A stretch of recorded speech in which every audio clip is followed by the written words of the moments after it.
Hello dear student, welcome back to MedChem Companion channel. Today I am going to discuss the SIP system of nomenclature. The SIP system of nomenclature is proposed by three individual scientists, Kahan, Ingold and Krylov. They together form a set of rules to find out the exact configuration of a stereogenic carbon. What is the use of this rule? So there are two important use of this rule. First one is this rule is helpful to find out the exact configuration of a stereogenic carbon. In this molecule you will see this carbon is chiral carbon because it has all four different substituents. But whether this chiral carbon is R or S, this can be easily assessed by applying the SIP system rules. So this is the first use of this rule, SIP system. Now the second use of second or most important use of this SIP system of nomenclature is that this system of rule is try to find out the relationship between two isomers of a molecule. Here there is a two carbon molecule which has different substituent around it. Both this carbon are chiral carbon, this one and this one. Both of this carbon are chiral because this carbon also have four different valency, this carbon also have four different valency. This molecule is the isomer of this molecule, means both of them are isomer. This is also having two chiral carbon. Now the important second use of this SIP system is to find out whether these two molecules or these two compound which contain two or more stereogenic carbon atoms, whether they are diastereomer or whether they are enantiomer. This can be easily assessed by SIP system of nomenclature. So this is the use of this system. Now first we try to understand the SIP system of rules. So SIP system of rules is again divided into two, sequence rule and weaving rule. Now let us discuss sequence rule first. What does it mean? So sequence rule states that, or sequence rule helps to find out the priorities among the four different groups which is directly attached to the chiral carbon. For example, in this molecule, this is chiral carbon. This chiral carbon is directly attached with carbon here. This chiral carbon is directly attached with hydrogen here. And this carbon is directly attached with oxygen here. And here it is attached with directly to the carbon. So amongst these four functional group, carboxyl group, hydroxyl, methyl and hydrogen, which functional group we should give a first priority, which one we should give second, and then third and then fourth one. This is assessed by sequence rule.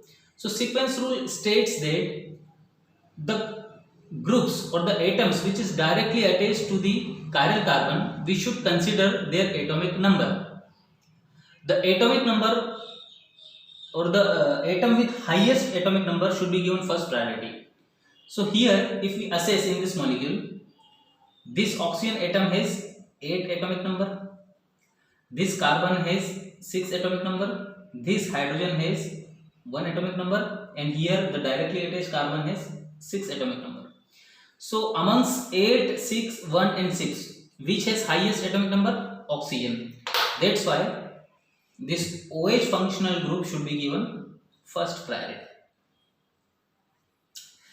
Now sequence rule states that if there is a tie between two directly attached atom, for example here also carbon is directly attached to this chiral carbon atom, and here also carbon is directly attached to this chiral carbon atom, and both of them have 6 atomic number. So what we will do? So sequence rule states that if there is a tie between two directly attached atoms, then we should go progressively till then we should found a difference. So how we will found the difference? Here the functional group is like this, O and H, and here the functional group is like this, hydrogen and hydrogen. Now sequence will state that you should move further. Further means we should focus on the atom which is directly attached to this immediate atom of the chiral carbon. So here this atom, immediate atom nearest to the chiral carbon, is directly attached with oxygen and oxygen. So oxygen again has 8 atomic number.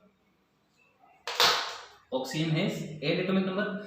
Here this immediate carbon to the chiral carbon is directly attached with hydrogen and hydrogen. Hydrogen have what? 1 atomic number. So among 8 and 1, which has highest priority? 8 1. That's why this functional group or this carbon should be given second priority. Now again here hydrogen which have 1 atomic number, and here directly carbon which has 6 atomic number. So this one should be given third priority. So this is third, and this hydrogen should be given fourth priority. 1, 2, 3 and 4. So in this way we will set the priorities. Now sequence rule again state that if there is a double or triple bond appearing in a group which is nearest to the chiral carbon atom, then you should consider those double bond or triple bond equivalent to single bond. Means here carbon is directly attached to the oxygen, so we should consider that this carbon is directly linked to 3 oxygen. This double bond should be broken down into 2 individual atoms, and it should be considered that this carbon is directly attached to the 2 oxygen, this one third one. In this way we should consider this functional group and try to find out the priorities. So this is all about your sequence rule. Now we will move on to the weaving rule. Weaving rule states that if you have already set the priorities, then you should view the molecule. You should view this molecule from the side opposite to the lowest priority group. So in this molecule, which functional group has lowest priority? Hydrogen, because it has least atomic number atom which is directly attached to the chiral carbon. So this has least priority or fourth priority. So we will see this molecule from the side opposite to the lowest priority. So lowest priority group is here on which side? Left side. So we should see this molecule from the direction opposite to the lower side. So we will see this molecule from this side. And now if you see the molecule, then try to find out the direction, in which direction this remaining 3 functional group will move, whether they will move towards the clockwise direction or anti-clockwise direction. So this is first priority group, and second is this one. So arrow goes from first to second, and then from second to third. So this, in this way this move. So this direction is what? Anti-clockwise. This direction is what? Anti-clockwise.